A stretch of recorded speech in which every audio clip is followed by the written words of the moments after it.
I am going to present my paper, and here I would like to focus on how uh, Renaissance be democratic in the uh, East Bengal region. Before going into the presentation, I would like to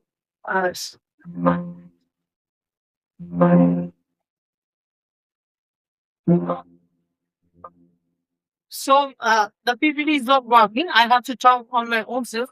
So there is a lot of Renaissance. In 19th century, the Renaissance was begun from the West Bengal. That means the Renaissance is focused on Kolkata-based intellectual who promoted Renaissance on the page of uh, advanced education, social reform, and personal and intellectual awakening. And after that, we have seen that in 19th century Bengali Renaissance, the promoter was Raja Rammohn Rai and Ishwar Chandra Vidyashankar.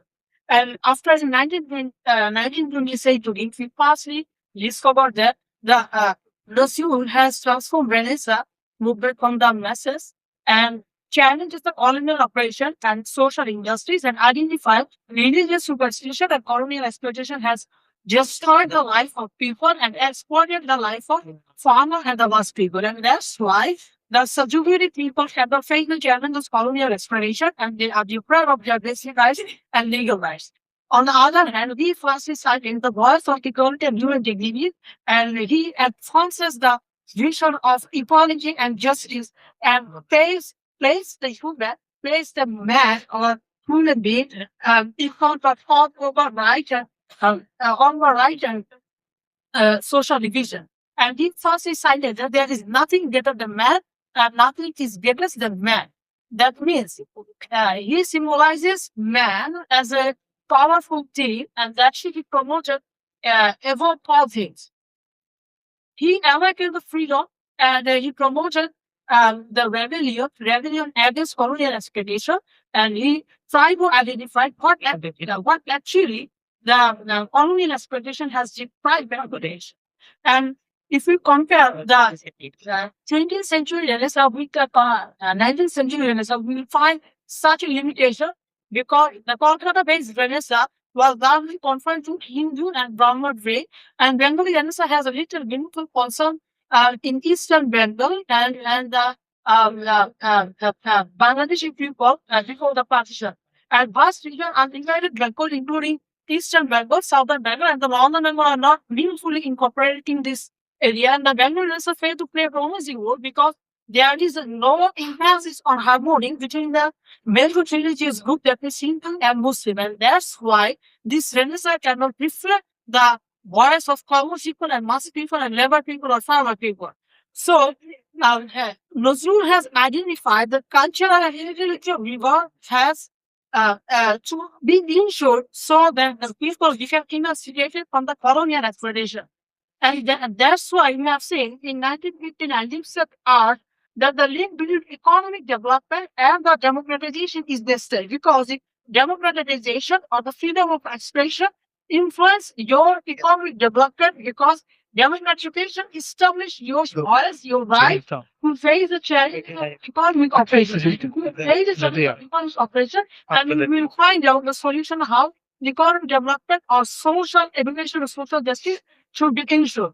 And Nazrul always promoted that types of democracy, which always equal the voice of common people. And that's why Nazrul in presidency James, he has written that I will voice and may God to reveal an unexpected truth and to give form the formless creation. Through the voice of poet God is speak. My message is the revelation of truth, the message of God. In the judgment of the state, that message may be considered citizen. But in the judgment of justice, it is neither a rebellion against righteousness nor a betrayal of truth. So for the first time, a poet of Bengal has said, I report the voice of God and I always promote the social justice and equality. And the most interesting thing what we have found, Nazrul always promoted the social justice, equality, and always raised voice and class exploration. And what actually we see in the Marxist idea, we can see the Marxist idea is centered on the basis of legal right or human or human dignity. And it always provided two sections of people. One is proletariat, one is Buddhist, one is semi-Buddhist. So Nazrul first time identified the class exploitation has entered enter in the arena of Bengali people, and that's why people become subjugated and they cannot transform from the lower middle class to the upper middle class people because they are not economically independent and they cannot enter in the mainstream of society. So we can see that class inequality, which is cited by Marx, the exploitation, the anti-imperialism, the class consumption, the climate unification, the human equality, and the ideological domination.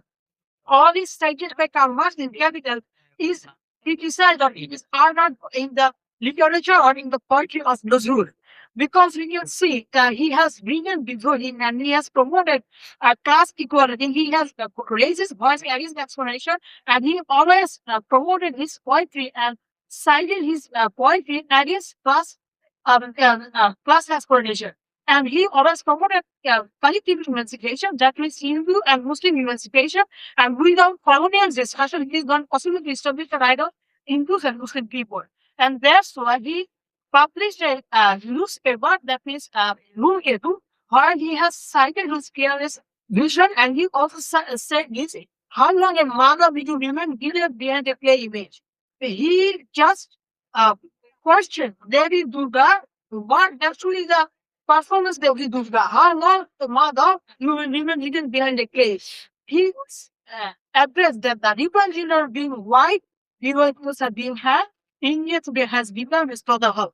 For the first time, a poet has identified that India has become its brotherhood, and no poet can identify this. And at that time, the Khilafat Anjali has failed to face the oppression of colonial people. At that time, Mr. Mahatma Gandhi has taken of the Andoran, Ashruls of Andoran, and that is one operation movement.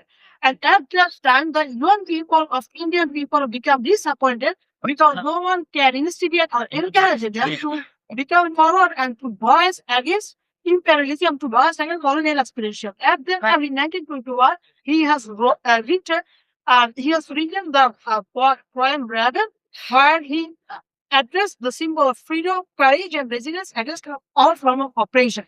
So, in his poetry, what actually he tried to identify, what actually he tried to express. In Victory, we can see that the Poshuram acts, the Balaram proud, the Shiva freedom, and the moral dimension of resistance. All his mythological aspect of Israfil, all his mythological aspect of Muhammad, all his mythological aspect of Shiva, always try to identify that every person has his own instinct to face the challenges of colonial exploitation, colonial imperialism. And that's why he always used mythological symbolism to promote struggle and revolution and against colonial exploitation, while he promoted moral legitimacy and always encouraged a resistance to tyranny and which promoted the revolutionary nationalism. And that's why he cited, I, the great rebel, weary of battle, shall find rest only on that day, when the price of the oppression no longer equal to the sky and air. When the sword and sabers of fear shall no longer clash upon the battlefield. I, the rebel, weary of war, shall find peace only with the day. That's all about the presentation. Thank you very much.